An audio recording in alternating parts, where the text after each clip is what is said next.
Hare Krishna, devotees and friends. Once again, welcome to our Sunday online Sangha. As you know, every week we are trying to arrange a special guest. So today also we have a very special guest.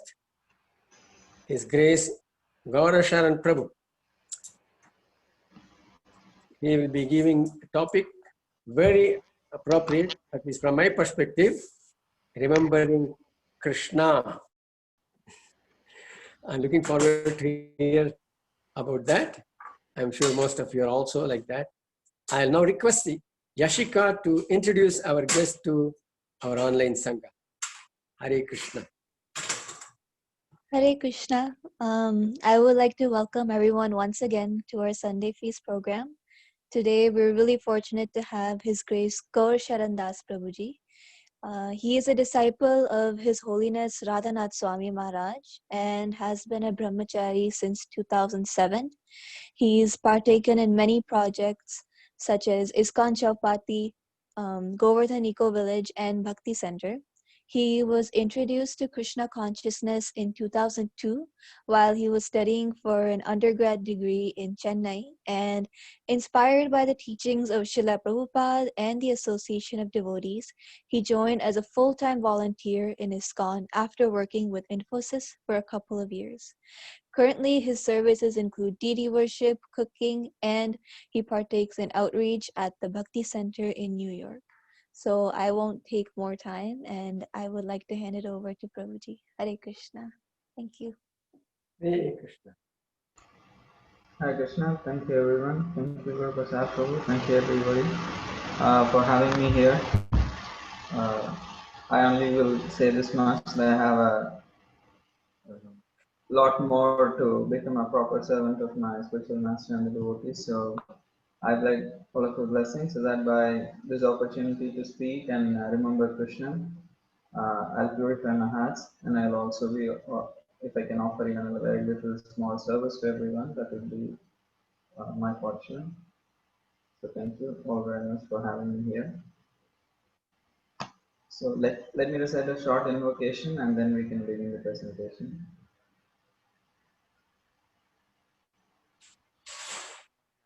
Nandasya Dhyananjana Shalakaya Chakshurunmilitam Yena Tasmai Shri Gurave Namaha Shri Chaitanya Manobhishtam Sthapitam Yena Bhutale Swayam Rupa Dadanti Svapadantikam Namo Vishnupadaya Krishna Prasthaya Bhutale Srimate Bhaktivedanta Swami Tinami Namaste Saraswate Deve Gauravani Pracharine Nirvisesha Shunyavadi Paschatadeshatarine Jai Shri Krishna Chaitanya Prabhu Nityananda Shri Advaita Radha Srivasadi Gaur Bhaktivinoda Hare Krishna Krishna Krishna Hare Hare Hare Rama Rama Rama Hare Hare.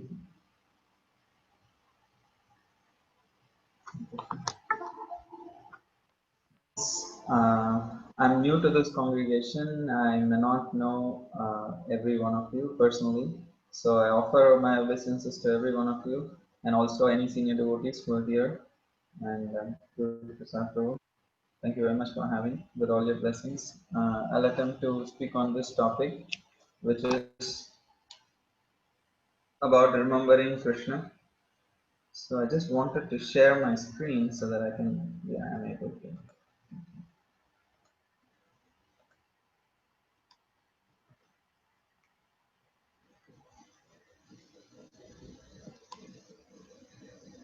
So is everyone able to see my screen?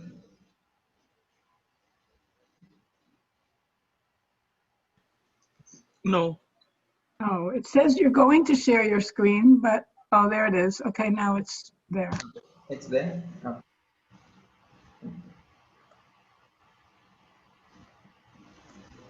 So I'll introduce the topic. There is not much introduction needed for the topic, as everybody understands the the topic as it's very simple. It's remembering Krishna.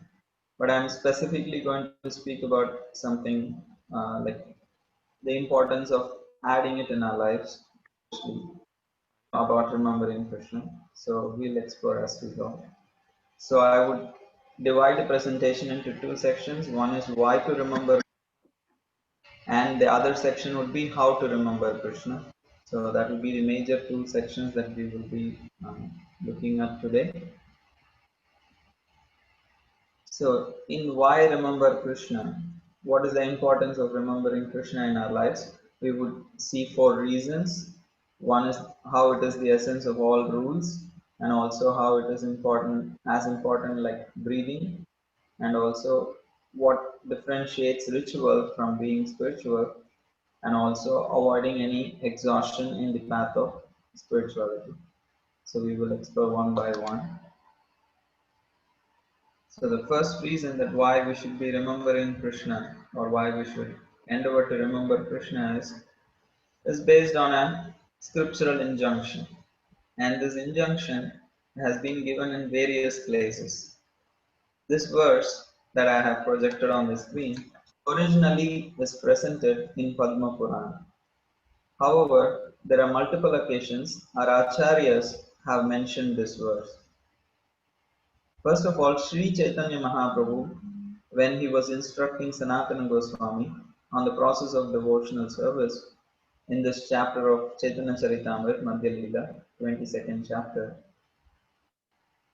when he is speaking to Sanatana Goswami, Sri Chaitanya Mahaprabhu says there are two types of devotional service, or two phases of devotional service. One is Vaidhi Bhakti, and then the other is spontaneous. So while discussing the Vaidhi, Sri Chaitanya Mahaprabhu mentioned this verse, how hearing, chanting and remembering Krishna is the most crucial aspects of Vaidhi Sadhana Bhakti. And here, while speaking about Sadhana Bhakti, he quotes this verse which Sri Krishnadas Kaviraj Goswami has given us. Smartavyah satatam Vishnur Vismartavyo na jatuchit Sarve vidhi nishadasyur Yetoyor kinkara. So Krishna should always be remembered and never forgotten at any time. All the rules and prohibitions mentioned in the Shastras should be the servants of these two principles. And Srila Rupa Goswami has mentioned the same verse in Nectar of Devotion also. So here we see that while discussing sadhana bhakti, why is Sri Chaitanya Mahaprabhu asking or setting such a high standard of remembering Krishna always? Generally, I thought like remembering Krishna always is the duty of a very advanced, spontaneous devotee on a platform of spontaneous loving devotional service. Only he can remember always.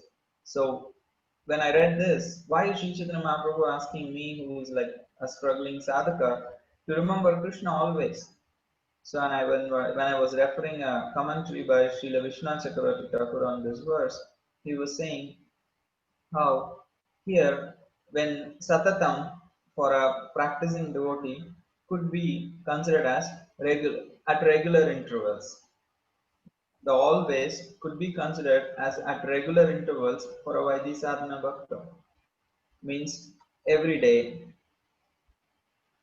a certain amount of time, a certain number of times. Like that, you take it as a sadhana and then try to remember Krishna.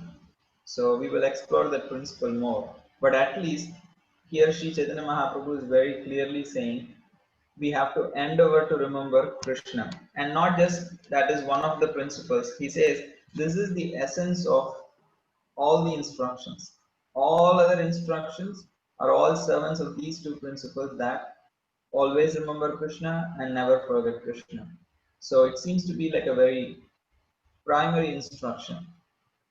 And the other reason we also need to understand the importance of remembering Krishna is we all know there are different types of yoga, or at least there's Ashtanga Yoga, Karma Yoga, Jnana Yoga, and Bhakti Yoga. So in Ashtanga Yoga specifically, when some of you may be practicing also Ashtanga Yoga, And when you do the bodily postures, when you do yoga asanas, there is a certain thing that you have to do along with the physical movement, which is the movement of the breath. You have to breathe in a certain way, inhale or exhale, or hold your breath like that. So it is very, very important and an integral aspect of the physical asanas. I know a friend who actually started learning yoga asanas because he was feeling very exhausted in his daily routine. So he was suggested, okay, start practicing these yoga asanas. Maybe they will give you some energy, some boost. So he actually learned some asanas and he was practicing. And after a while, he realized he is feeling more exhausted by practicing these yoga asanas. So he was very puzzled. How is it that I'm feeling more exhausted? So he went back to his teacher and he was personally showing him what he is doing.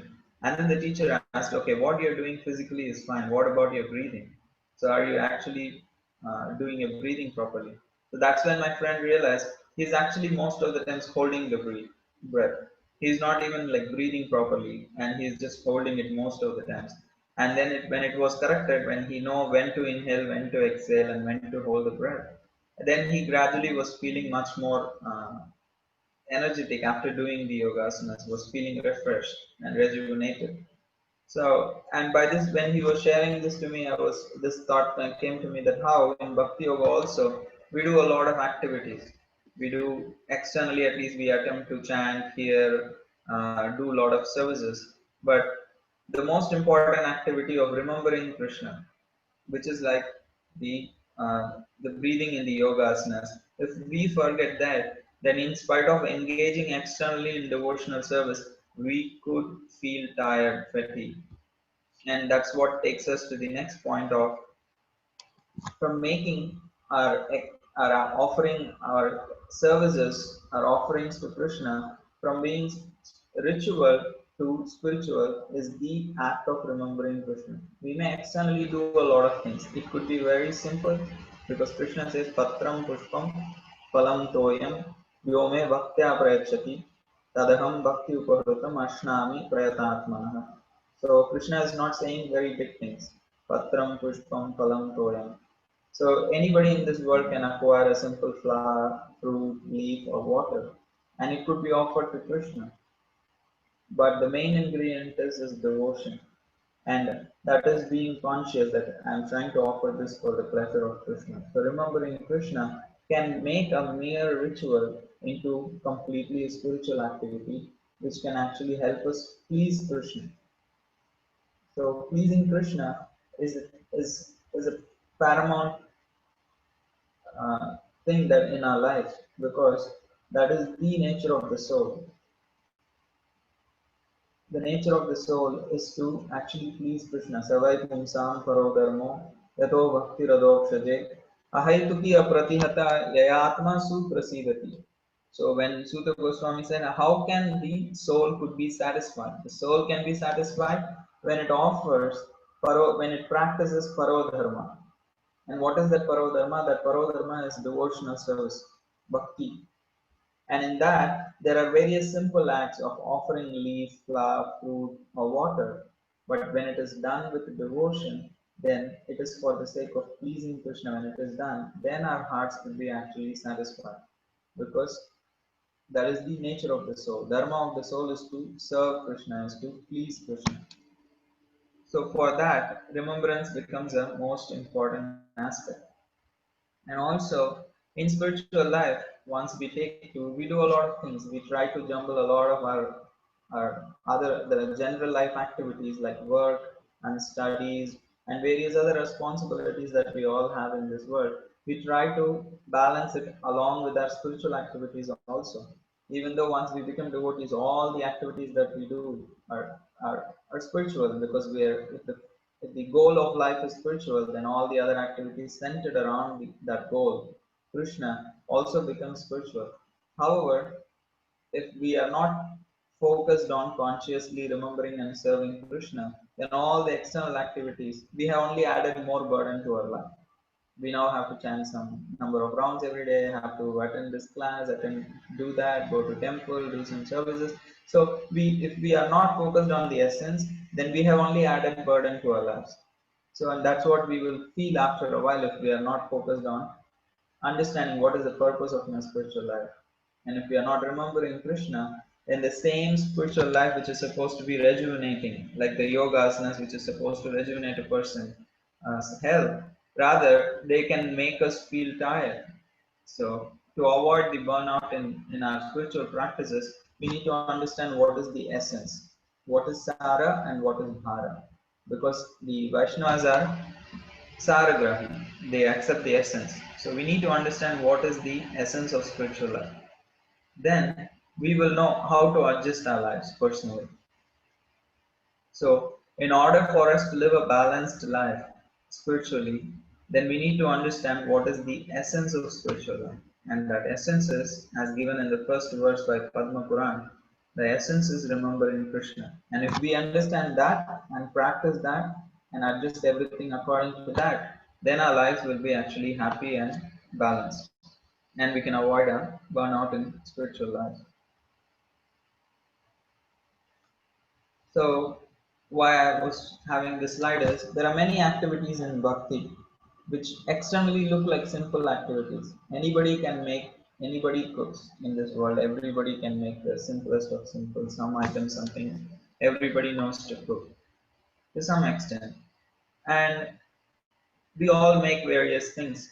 And outside world also a lot of people in a lot of restaurants and at homes and every place they have a lot of food being cooked and served. However, when we cook and with love and offer it to Krishna and accept the prasad, externally the food may look similar. Sometimes people may be experts in cooking who may not be devotees, who may not be offering their food to Krishna. Externally, they may all look same, but spiritually, it's a completely different equation. Similarly, various activities we may do in our lives, as simple as serving food, eating food, sleeping. So, very simple activities, but they could be spiritually nourishing or they could be very material. So, it depends on what is in the heart, what is our desire in life, and how much we remember Krishna in those activities. That's what makes an activity actually spiritual. So, that is how remembering Krishna becomes most crucial in our lives. And we all know the saying that life is preparation and death is exam. So for anyone to face an exam, all the students, all of us have passed this phase of life where we were students at once. And we all know if we want to perform in an exam, then we need to plan and prepare. We need to plan and we need to work hard to prepare so that we can actually perform in the examination. Similarly, for us to remember Krishna at the time of death, we need to actually plan and prepare when we are living. We need to actually get ready. Prabhupada says death can come at any moment of time. However, when we are living, if we won't prepare, then anytime it comes, whether it comes today, tomorrow, or after 50 years, if we won't prepare, then we won't be able to perform. It's not that just because we age, we will advance in devotional service. That is not a very proven fact. Just because we age, we won't advance in bhakti. We have to endeavor. We have to plan and prepare for remembering Krishna. Then we will be able to remember Krishna at the time of death. So when I say this, then a question may arise: why at the time of death? Why is it important to remember Krishna at the time of death? Because while living, I can exercise my choice, but I don't know at the time of death will I be able to exercise my choice. Even great devotees like Kulashekara, they are praying, "Oh Krishna, take me now, let death come now, because I am in a healthy condition. I can remember you. I don't know if my body is in a very bad situation. I will be able to remember." Even if a great devotee like Kulashekara is saying that, what to speak of normal devotees? There is no surety. I'm not sure if I'll be able to remember Krishna at the time of death. And why is it Krishna attaching so much importance to that? And we will see how in Krishna, why is Krishna giving so much significance to remembering him at the time of death? And where he has said that? He has said that in Bhagavad Gita. So in the chapter 8 of Bhagavad Gita, Krishna said how anyone, whoever it may be, at the end of life, while quitting his body, remembers Krishna alone. Very clear, Mam Eva, only Krishna. Remembers Krishna alone, at once attains my nature. Of this there is no doubt. So there is a lot of qualifiers here. At the time of death, only Krishna one should remember. Only then you attain the spiritual nature. My nature is Krishna's nature. Krishna's nature is spiritual nature. Sachidananda Vigraha. So one can achieve that nature only if one remembers Krishna at the time of death and Krishna alone. And in the next verse, he actually reinforces this. Whatever state of being one remembers, when he quits his body, that state he will attain without fail. So somebody may question after hearing the the fifth verse, what if I won't remember you? What I remember something else? He says, okay, that's what you will attain. You will without fail. That's what you will attain. So anta kale chamameva smaran mukva kalevaram ya prayati samadbhavam yapi nasti atra samshaya. And he's saying yam yam vapi smaran bhavam त्यजति ante kalevaram tam tem evaiti kaunteya sada tadbhava bhavita. He's saying, oh son of Kunti, whatever you state of remembrance, whatever state you remember, whatever person or thing, whatever you remember, whatever is your state of consciousness, that's what will decide your future life. And here it sounds so cruel. If a devotee has practiced all through his life Krishna consciousness, and if he for some reason did not remember Krishna at the time of death, then that by these verses it seems like he cannot achieve Krishna. Even if he was unable to remember Krishna for various physical reasons, still it's going to be working against him, because Krishna is very clearly stating here. So, and somebody may say, how do I make sure I can remember you at the time of death? Because it just seems so crucial. How do I make sure I remember you at the time of death? So the Krishna is giving the solution in the 8.7. He says, Tasmat sarveshu kaleshu mamanusmara yudhyacha mayi arpita mano buddhir mame vaishyasya samshaya. So Krishna is saying, Tasmat sarveshu kaleshu. Oh Arjuna, if you want to know how surely you can remember me at the time of death, then while living you should always think of me. Tasmat sarveshu kaleshu, at all times, ma manusmara yudhyacha, you remember me. At all times, you remember me while carrying out all kinds of your prescribed duties. You remember me with your mind and intelligence fixed on me, and when you dedicate all your activities to me, then gradually you will be able to remember me. When you remember me always, you will surely be able to remember me at the time of death. Because the equation is, if whatever we do during our lives, wherever our attachment is, that's where our heart will go when we are dying. So that is why consciously we need to develop this quality of remembering Krishna, so that at the time of death, we will be able to remember Krishna. I remember once I was having a fever. These days it's very it's not the right thing to say that I'm sick, because even just you say I'm sick, then people are like, oh, what happened? Did you get coronavirus? So this was like years back. I was actually sick. I was having fever. So I was living in the temple. So the temple I lived was a very simple place. So because I was having fever, they were giving me a hot air to inhale, because I also had cold. So they put very boiling hot container with a boiling hot water, and then there were some herbs put in that, and they were giving out some vapors. So they told me go close to the container, and then covered me with a blanket. So everything was dark, and I'm inhaling. And suddenly, when I closed my eyes and I was inhaling, I was seeing continuously snakes in my mental eye. I could see I'm just continuously seeing snakes. I was like, oh my god, like why am I seeing snakes now? And I'm like thinking, okay, let me remember Krishna. No, continuously I'm remembering snakes. I was so aghast after that experience. I was thinking, oh my god, what if when I die I'm remembering snakes? What will be my situation in the next life? So I was so stressed. uh, why is that I'm remembering only snakes when I close my eyes?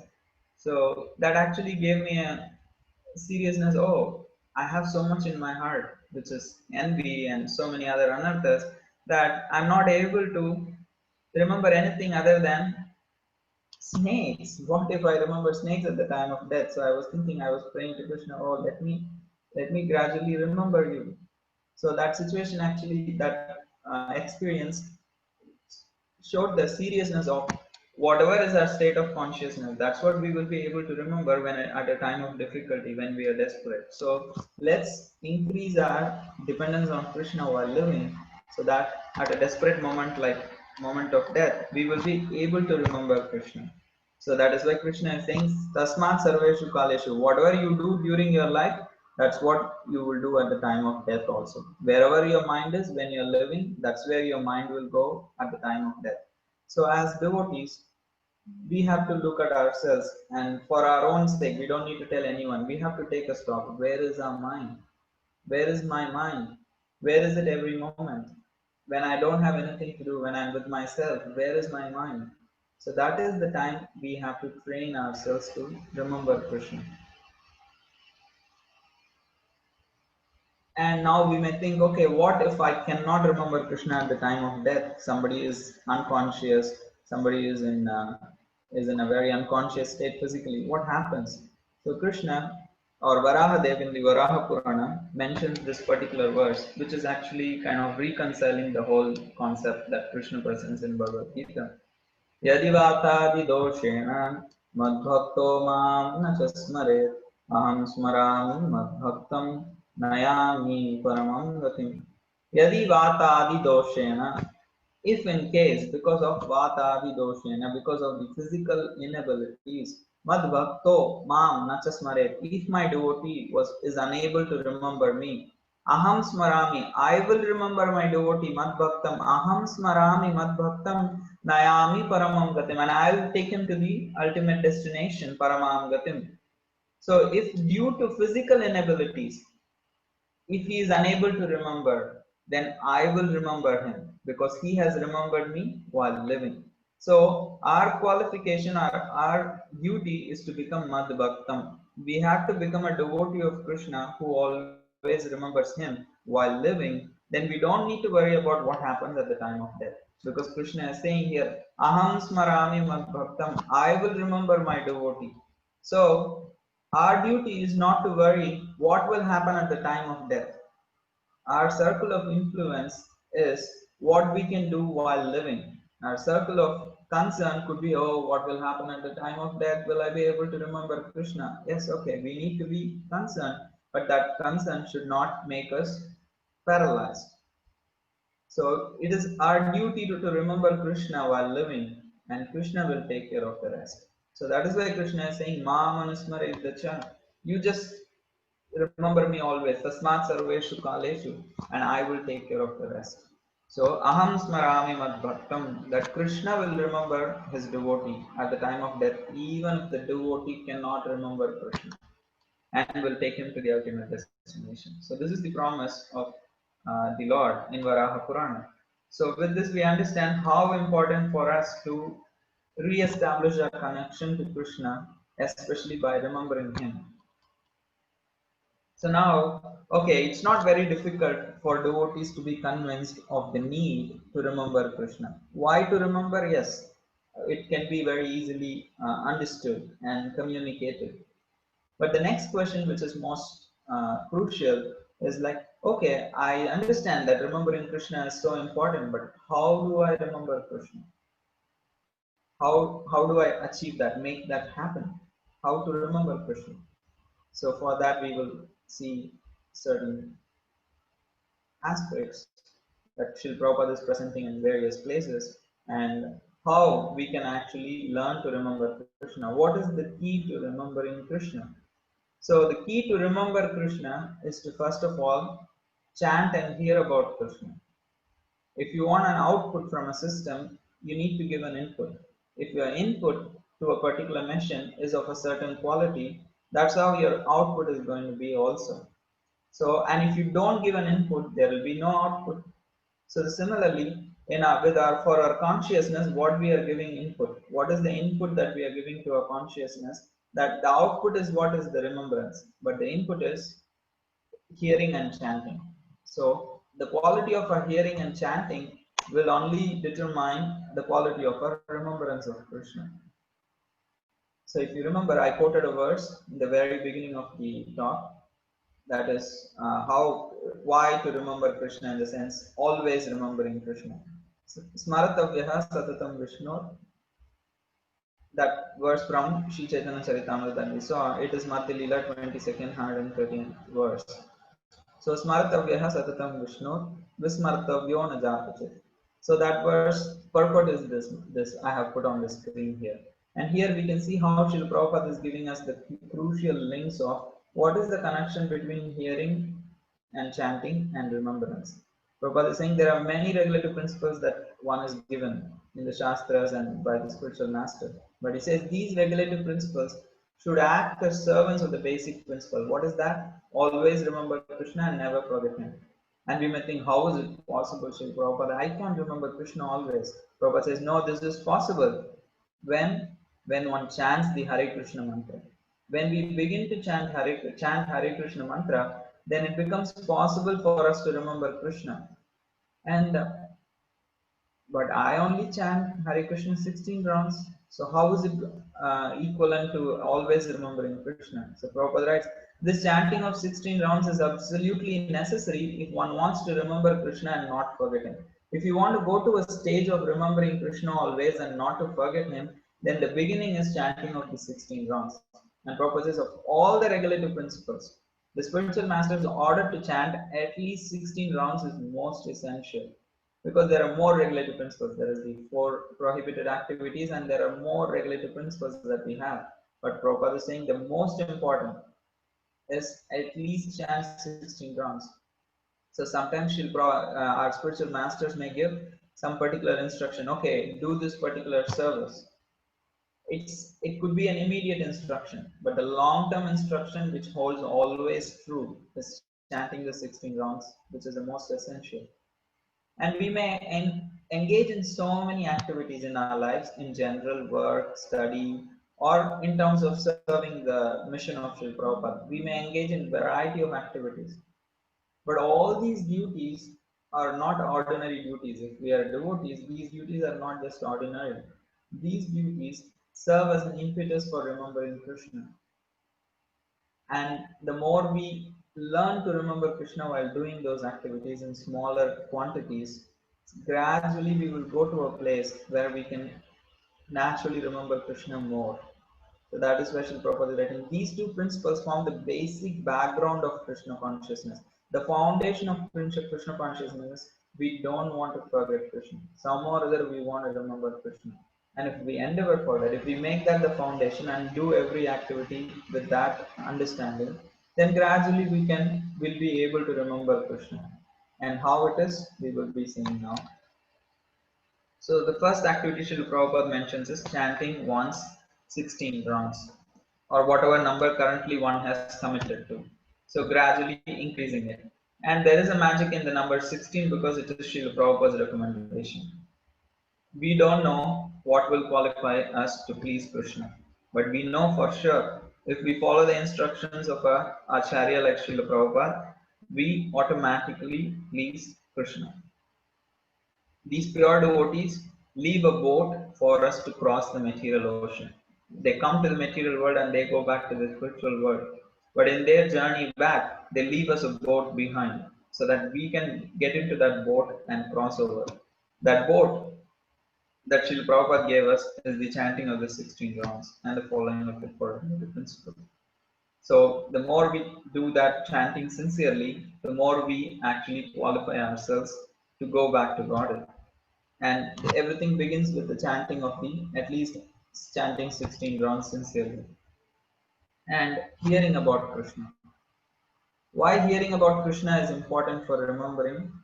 Because that is the first activity, as I was saying, it is the input. The output comes later. And also, how do I hear? Or why is it crucial to hear about Krishna? Because in one lecture, Srila Prabhupada was saying that everybody should remember Krishna. So as I was hearing the lecture, I was thinking, oh my God, how is it possible? It's so difficult for me to remember Krishna even while chanting, just hearing the holy name. While even doing devotional activities, it is difficult to remember Krishna. So then Prabhupada said, the the secret to remember Krishna always is. I was like, wow, Prabhupada speaking to my heart. Like Prabhupada says, the secret to remember Krishna always. And then he goes, Trinadapi Sunichena, Karorapi Krishna, Amanina, Manatena, Kirtaniya, Sadahari. In my heart, I'm saying, oh, I've heard that so many times. That's even more difficult. Hearing is even, I can physically do it. But this humility and tolerance and forgiveness, that is even I can fake it externally. Every now and then it bubbles up, my ego bubbles out, and then everybody can see how not humble, not tolerant, and how not forgiving I am, and expecting respect. So I was thinking, oh, Prabhupada is saying an easy secret, but that secret seems to be more difficult. The humility seems to be more difficult. And Srila Prabhupada went ahead to say how hearing is a sign of humility. So the humility begins with hearing and serving the spiritual master, hearing from someone and serving that person. Tad viddhi pranipatena pariprashnena sevaya upadekshayanti te jnanam jnaninas tattvadarshinaha. So the activity of hearing from a spiritual master, hearing from someone is an act of humility. I don't know. I would like to hear from you how to implement this. So it is an act of humility to sit and hear from someone else, because it's not that others don't know, but still humbling oneself to hear from others with an open heart is an act of humility. And that humility actually pleases Krishna. So that is why we only when Krishna is pleased with us, we will be able to remember him. Remembering Krishna is not a mechanical activity. So that needs to begin with humility, and that the externally can begin with hearing and serving the spiritual master and other devotees. So that is why chanting and hearing, they are like eating and digesting. Like our chanting and hearing could be like eating food. But if we can digest, then we won't be able to convert the food into nourishment.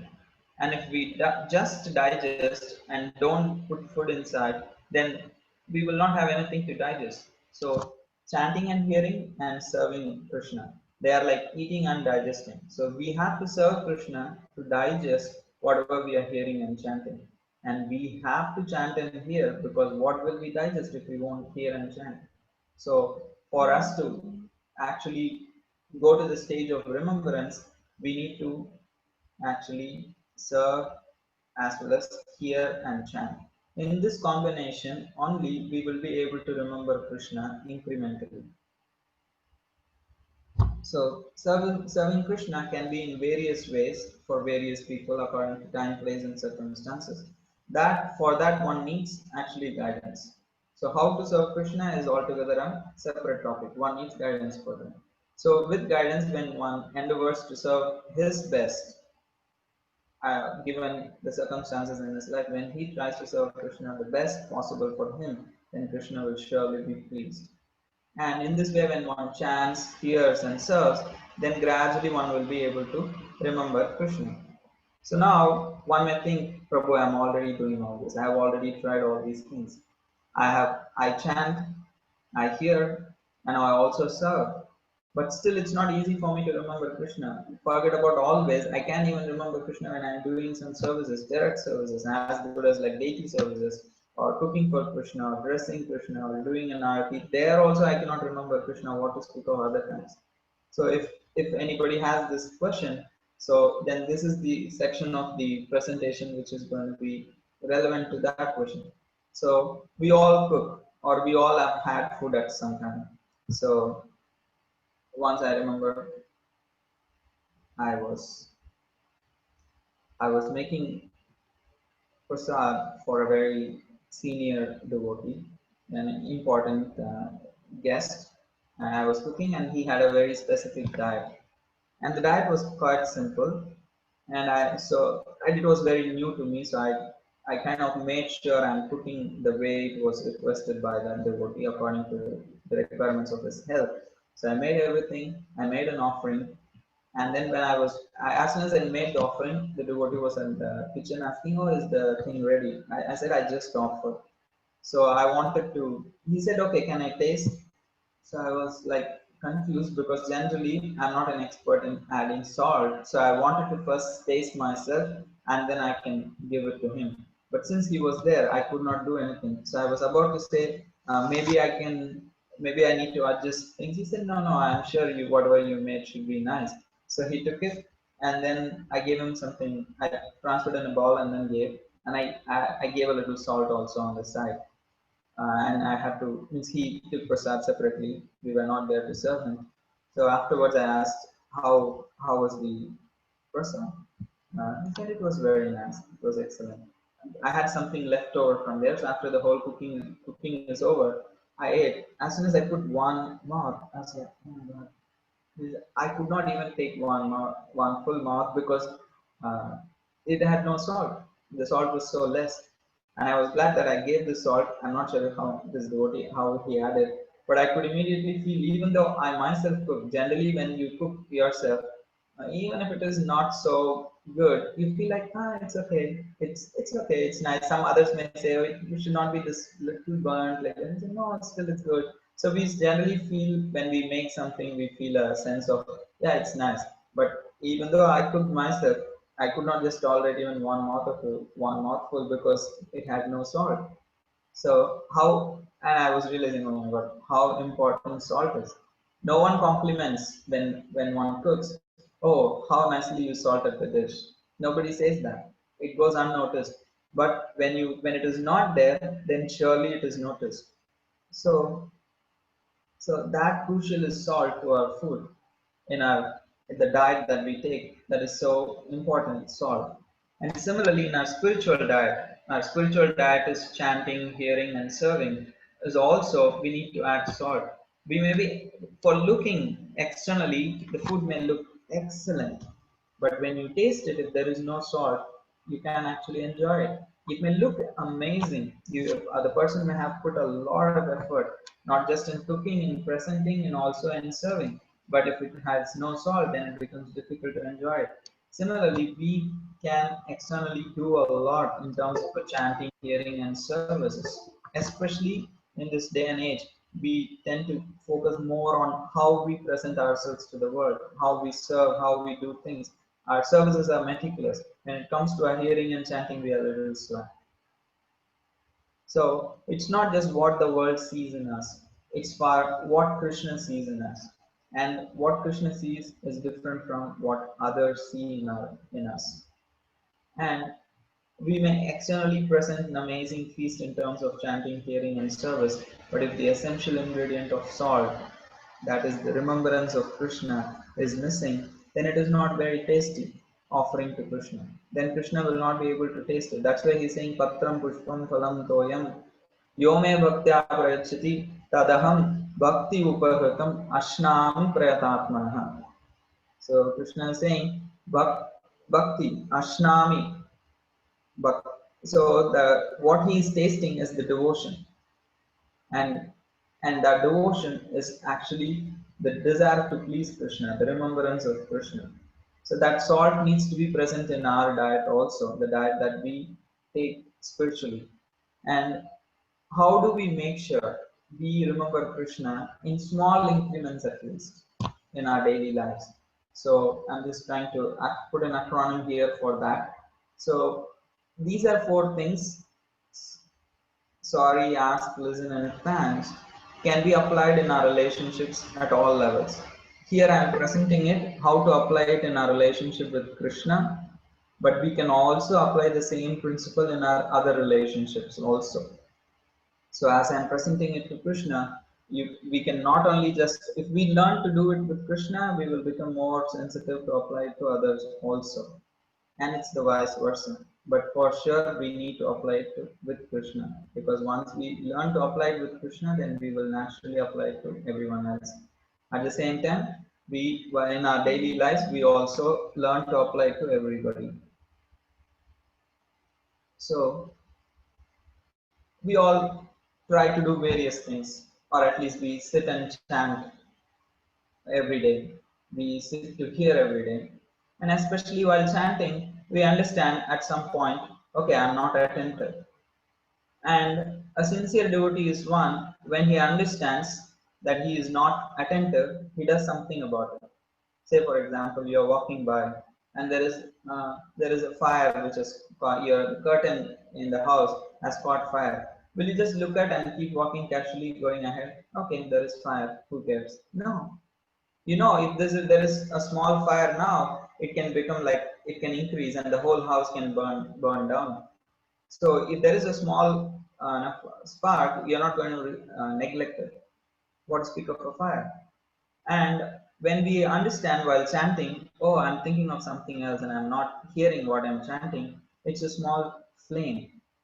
It's a small flame which can eventually burn down our spiritual lives if we are not careful. That inattention can grow into all other aspects of our lives. And inattention to Krishna, they can go to inattention to Guru, inattention to Vaishnavas, and in this way we can actually risk our spiritual lives. So as soon as I realized, oh, I have not been attentive. So what I could do, how I can become conscious of Krishna is, I can turn to Krishna and say, Krishna, I'm very sorry. I'm supposed to remember you. I'm supposed to hear what I'm chanting. I'm very sorry, I could not do that. So before we turn to again chanting, we express our sorry. So in that way, we are turning to Krishna. We are making that relationship a personal relationship. We are remembering Krishna. We have immediately turned towards Krishna. So far, by not being inattentive, we have turned our back towards Krishna. And as soon as we turn and say, Krishna, I'm very sorry. I should be remembering you. I should be hearing what I'm chanting, but I did not do it. Let me again try. So when we turn back in this way by saying sorry, then there is presence in that relationship. So we need to be present in any relationship that we actually invest when we are engaging in a conversation.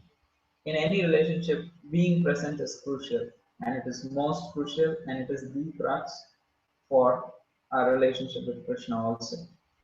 And that is, we can make ourselves present by utilizing the moments when we are actually not present. Because that is what is the majority of the moments as practicing devotees. Most of the times we are not present. So how are we going to capitalize that to become present? So capitalize that our absence to become present with Krishna. Immediately turn and say, I'm sorry, let me endeavor. So when we again try, whenever again catch ourselves being absent and become present by turning to Krishna, by saying a small sorry, let me again endeavor to be present with you. So that is one thing we can do in our relationship with Krishna as well as in other relationships. And the other things, whenever a child needs something, it will naturally ask its parents. So similarly, we are all children of God. When we need something, who are we going to ask from? We ask Krishna. But what are the best things to ask? The best gift to ask Krishna is the ability to please him. But if we cannot please him, if we cannot remember him, as we saw, we don't have humility, we don't have tolerance. These are the precious gifts that we need to ask from Krishna. So we can endeavor to be humble, but we cannot have completely become humble without the mercy of Krishna. So the humility, the tolerance, these are all like a two-way lock. You open the door from inside, and the other person also need to unlock from outside. So both we need to try to unlock, and Krishna, seeing our efforts, unlocks the door. So we need to ask Krishna in our prayers. Okay, I don't have humility, I don't have tolerance, I don't have forgiveness. I want to develop these qualities. I'm trying, but please help me. So at moments when we realize in our days that we are lacking these qualifications, we turn to Krishna and immediately offer a prayer. Not that we egoistically actually justify our actions. If we come out very egoistic, we come out, we realize, oh, I'm supposed to be humble here. So then we realize that, but we don't. Well, we just want to be like, oh no, I don't want to be seen as someone who is weak. No, we are not. We won't become weak by showing our inabilities to Krishna.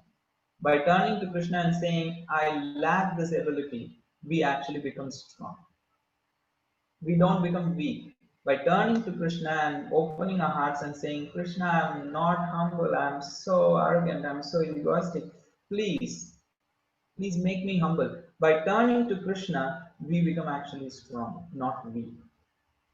So, how to become strong? By turning to Krishna. And in the moments of weaknesses, in the moments of weaknesses like being egoistic, being arrogant, being proud, in those moments when we actually turn to Krishna, we actually becoming more and more stronger gradually. Instead of becoming weaker and weaker by justifying our weaknesses, by turning to Krishna, we can turn those very moments of weaknesses into moments of strength. So let's ask Krishna for the gifts of humility and tolerance, and without ego, let us turn to him and serve him and his devotees. And listening.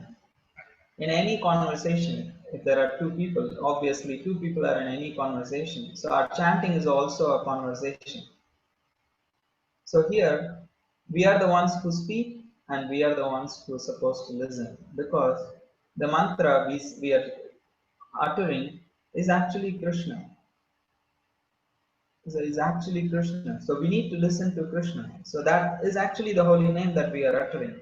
So we are the ones who is speaking and we are the ones who is listening in this conversation, because Krishna is also in this conversation doing the same thing.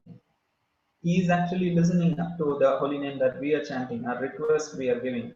Oh, my dear Radharani, please engage me in the service of Krishna. So they are listening to us, but they are also speaking back. What is that? That is the vibration of the holy name that we are chanting. So we need to listen to Krishna, what he is saying. So by listening to Krishna, by hearing Krishna, we can purify our hearts. So as much as possible, tailoring our lives in such a way that we can listen to Krishna's holy names when we chant. So take small moments in your day. Take 5 minutes and put a kirtan that you really like. Close your eyes and actually open your hands and cry out to Krishna in those 5 minutes sincerely. You are not doing anything else. Just cry out. Put your emotions in that singing to Krishna that you actually want him in your life. By investing emotions in singing to Krishna, the same emotions will become natural when you are chanting to Krishna. Because many devotees find singing much easier and they can invest themselves emotionally than chanting. If that is your case, then take out 5 minutes and sing to a kirtan by yourself and put your emotions there. Try to sing with begging to Krishna, and that becomes your natural state. You don't need to artificially do anything. When you chant, you will naturally feel those emotions. So being attentive, being listening to what we are chanting is also extremely crucial for remembering Krishna, for the spiritual, for adding the salt to our spiritual diet. And the last point with which I'll close soon is thanking, because in any relationship, everything that we receive is actually in our relationship with Krishna. Krishna is the provider. So thanking him for not just the good, but everything that happens to our lives, having faith that Krishna knows what is best for me. Anything may be happening. Thanking Krishna internally. Thank you, Krishna. Let me remember you. Whether there is good in our lives or there is apparently difficult situations in our lives, trying to turn to Krishna and telling him a small thank you. Thank you, Krishna, for this. I understand. I may not know why this is happening to me, but I actually thank you, and let me learn what am I supposed to, what lessons am I supposed to look into in this particular situation in life. But whatever maybe externally it is looking, let me thank you. So in this way, when we learn to thank Krishna in all circumstances, we can also be thankful to people, even in some circumstances they are not kind to us. At least apparently, if we feel like that, we can be sure, okay, Krishna is actually working out. Let me be good to this person. Not in an abusive relationship or anything. That needs to be taken guidance when to be assertive and when to be submissive. However, even in those situations where we may be finding ourselves on a low point, still we can be thanking Krishna to understand what to learn from this. So in this way, when we add these things of turning to Krishna in every circumstances, in the most difficult circumstances that happen day to day, literally every moment in our lives, by turning to Krishna gradually, trying to remember him in small increments, gradually we can remember him more during our spiritual practices. And that will feed into our general life. By remembering in our general life, we can feed that into Krishna. So it's a symbiotic relationship. In your spiritual practice, remember Krishna. In your day, you will be able to remember Krishna. Try to remember Krishna in your day. It will help you remember Krishna during your spiritual practice. So it's a forward going and feedback kind of feeding each other, kind of a symbiotic loop. And so in this way, if we remember Krishna, then we will be able to remember Krishna not just while living, even at the time of death. Even if we won't remember Krishna, we are sure because we have endeavored sincerely, Krishna will remember us, and we will be able to please Krishna. That is the incentive in all this. That is the goal of life: is to please Krishna and his devotees. And for that, let's learn to add salt into our spiritual life by remembering Krishna. So we saw why to remember Krishna, and we saw how to remember Krishna, and we saw why, because that is the essence of all rules and regulations. And it's like the breathing, the most crucial aspect of living. It's like the breathing in Bhakti Yoga. And all the external things that we do will remain ritual if we won't remember Krishna. To make them spiritual, remembrance of Krishna is the most crucial thing. And to avoid any kind of exhaustion in spiritual activities just by engaging it in externally but not internalizing it by remembering Krishna, that it is for Krishna's pleasure. To avoid that, we need to remember Krishna, learn to remember Krishna. And how? By chanting, hearing, and serving, and by incrementally increasing our ability to remember Krishna in daily life circumstances. So, by adding salt to our spiritual diet, we will make the spiritual offering very tasty for Krishna's pleasure. So, this is the little thoughts that I could gather around this topic. So I'm very grateful for everyone who's been giving attention here and giving me an opportunity to reflect on this topic and share some thoughts. So thank you very much. Srila Prabhupada ki jai, Grantaraj Srimad Bhagavatam ki jai, Ananta Koti Varshnava ki jai. So if anybody has any comments or questions, we can take at this time.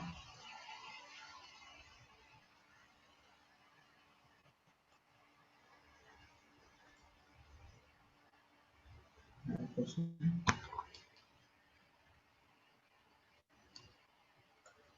Hare Krishna, devotees, anyone has anything, comments or any questions? Or you want some clarification?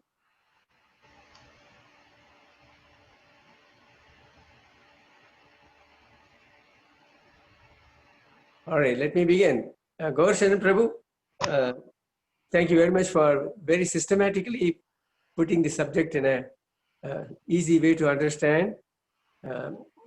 Even the last slide, the summary itself actually says a lot, so to say. And you have also given wonderful references and then points for us to remember, which is actually, it's not that easy. And it can be said that, oh yeah, remember. But while actually getting busy in day-to-day life, we forget many things. So definitely we forget also remembering Krishna. So I like the idea of breathing once in a while. As you said, you may be doing everything, even practicing yoga, but you are not going to benefit unless you breathe properly. So therefore, I think the idea of remembering Krishna frequently is a pretty good one. So I'm going to try to incorporate that. Perhaps I'll try every hour. Of course, if we don't have a sounding clock, but at least during every time I look at the watch, I'm going to remember Krishna. So I think that's one tip I got from you, as well as given this acronym SALT. So I think that's also very, very beneficial to incorporate, and hopefully it's going to help me. Thank you for very lucidly explaining this topic. Hare Krishna. I like the fact that you tied together sadhana and remembering Krishna, because I see in my own spiritual life, as well as around me, that we tend to make sadhana kind of a chore and remembering Krishna something else. And if we don't develop a higher taste, then it's very, very difficult to appreciate ourselves. So I like the fact that you tied them together and made them codependent, so to speak, or symbiotic in relationship. And I think that's a really important point. Thank you for that. Thank you so much, Natalie. I'm so honored, but I also feel very like a small insect to speak before you. Thank you so much for you. It takes immense humility for you to sit and hear someone like me who's so young in spiritual life. So I'm very grateful. We saw you during the Vyas Puja offerings at the Bhakti Center, Uh, and I saw your name, but I wasn't sure. But yeah, thank you so much. Hare Krishna. Thank you. Now I feel why I was asked. You should be speaking. No, it's very nice to hear. Thank you. Hare Krishna. Hare Krishna, my name is Surender. Can I say something? Yes, please. I don't have any question, but one thing I really like is that how you said that you remember Krishna daily, and then it is Krishna's responsibility to remember you either at the end. I will add to it that not only at the end, but during our difficult situation or unstable mind or difficulty, whatever.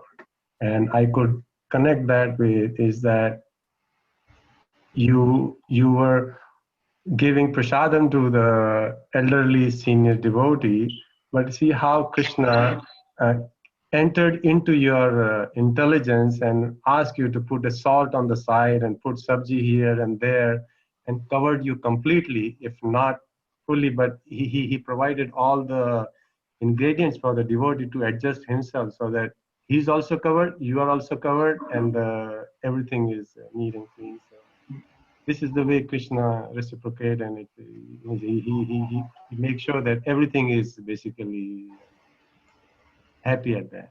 Thank you. Thank you for adding the comment, Prabhu. Not only at the time of death, even while living, Krishna is remembering us. Even when we don't remember, what to speak of when we remember and have an active relationship. And here I have another comment on the chat box, that, or more like a comment, a question also. Like, if devotees are sincerely practicing bhakti, but they are not very affectionate towards other devotees, so how will Krishna take them back to his place? So, if a devotee is really sincerely chanting, trying to practice devotional service, then he will also understand, his heart will soften, and there will be loving dealings with other devotees also. So as a growing sadhaka, a person may have difficulties in interpersonal relationships, but the more one is sincere, he can see where he is falling short. And also, all these activities should be done under guidance. Like sometimes devotees may be so enthusiastic, okay, I'll chant 64 rounds, or I'll do this, I'll do that, but they may behave very not up to a standard, not in a proper way with other devotees. Then that is considered a neophyte devotee. So surely we cannot be just neophytes. In our dealings with other devotees, needs to surely become refined, and it is a way of advancing quickly in the devotional service also. So for us to deal with other devotees nicely, we have to see Krishna's presence. So Krishna's, remembering Krishna, because it is a topic, it's not just I'm bringing in it here. However, the more we are sincere in our devotional services in a real way, not just externally, the more our hearts will become, we'll be able, Krishna's presence will always be there, even when we try to deal with any difficult situations, other people. We will know that Krishna is with us continuously. So that will make us deal with others better, actually. The more a person becomes sensitive to Krishna in his life, the more it is proportionately possible to become sensitive to other devotees. If it is not there, then we need to understand that we are not actually being sensitive to Krishna or to his devotees. And it's a gradual process. We need to be humble to understand I'm not really attentive to other dealings with other devotees. So we need to endeavor for that also.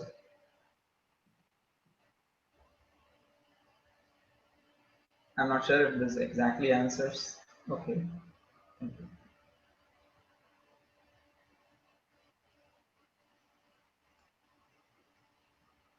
So thank you all very much. If there are no questions at this point, anybody else would like to add anything? Okay, Hare Krishna, Gaura Sharan, Prabhu, Guru Prasad again. Thank you, Prabhu. Yes, Prabhu. The fact that there's no, questions indicates to me that people actually really understood the topic, and therefore I think they don't have any doubts or anything to be even clarified. So it's very systematically, put things in very nice perspective in a proper sequence, and he gave us hints as well. So I want to thank you on behalf of all of us for kindly accepting our invitation to be with us for a guest speak for this evening.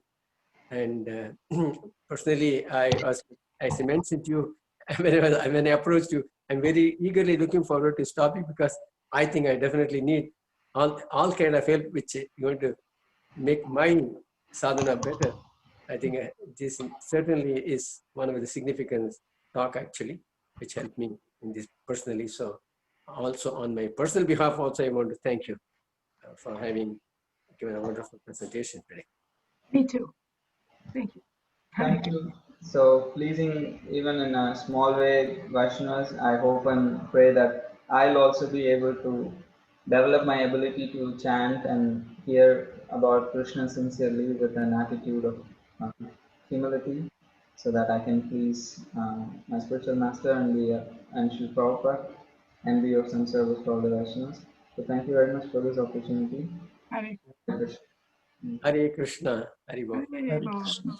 Thank you, Guru Prasad Prabhu. Thank you, Mother Lakshmi, for being here. Thank you for being here. Thank you, everyone. Hare Krishna. Hare Krishna, Hare Bol. Is Adisham Prabhu is also in our Sangha this evening? Hare Krishna, Prabhu. Adisham Prabhu, Yes, Prabhu. Hare Krishna. would you like to tell us something about this Purushottam month, which is starting next Friday? Can you kind of give us some idea? Hare Krishna, dear devotees. So in our Vaishnava Sampradaya, there is a very auspicious month is going to start. And this year, it's starting on 18th September and through ends on 16th of October. So this Mass is called as Adhik Mass or Purushottam Mass or also Mal Mass. So this special month comes every 2 years, has very special importance. So it says in the Shastra that austerity performed during Kartik Mass gives 1,000 times benefit, and austerity, however, performed during Purushottam Mass is give 1,000 times benefits of Kartik Mass. So all we can calculate how important it is. And Bhakti Vinod Thakur Maharaj used to perform the Nirpeksha Vrita. That vrat means that for 30 days of concentrated, one-pointed worship and service to Radha Govinda by hearing, chanting, remembering his divine names, forms, qualities, pastimes, etc. So, and also today's lecture was very appropriate, that how to remember and why to remember. So once again, thank you very much for giving this wonderful class and having this um, lectures and thoughts, keeping in our mind, we put more effort on this Adhik Mas and try to chant the holy names and remember Krishna more and more. Hare Krishna. Okay, thank you. This makes a very good, actually, introduction along with this today's talk, so that we will try to put exactly what you mentioned, that remembering the speciality of this month, and as well as the today's talk will help us to make use of the special month in a very effective way. Thank you also for providing this information. I'm going to ask Kamal Lochan Prabhu to give a short kirtan for us, because we want to conclude the program always with kirtan. Please stay on and listen to the kirtan, and we will try to wind up by 7 o'clock. Hare Krishna.